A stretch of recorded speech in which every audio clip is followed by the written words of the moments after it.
Friday కాక అంతకుముందు Friday మేము వచ్చాము. సాయంత్రం నీళ్ళు ఇవ్వండి సార్ అని జేఈ గారిని అడిగాము.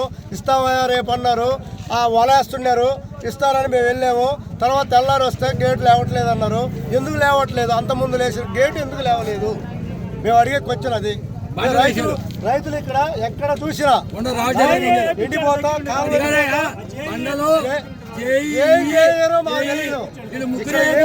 తెలియదు. నైట్ తెల్లారి నుంచి మాకు గేట్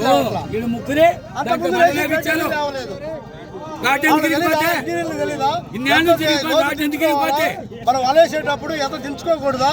అప్పుడు మెయిన్ ఇవ్వాలి అనే తెలీదా? ముందు లేచిన గేట్ ఎందుకు లేవలేదు? ఏ మర్మం లేకపోతే మేము వచ్చాం సాక్ష్యంగా. ఆ వలేసేటప్పుడు నేనున్నా. ఏడికైనా నీళ్లు పోయి లంచా కొడకల్లా దన్న పోయి నీళ్లు రోజు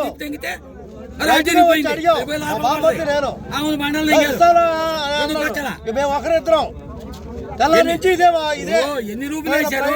ఎన్ని ఎండుకు పైపులు చేశారు? 12 రోజులు రైతులు తిప్పుతానే ఉన్నారు. అది అంటారు, ఇది అంటారు, విజయవాడ వాళ్ళు అంటారు, వైజాగ్ వాళ్ళు అంటారు. అయిపోయింది సార్.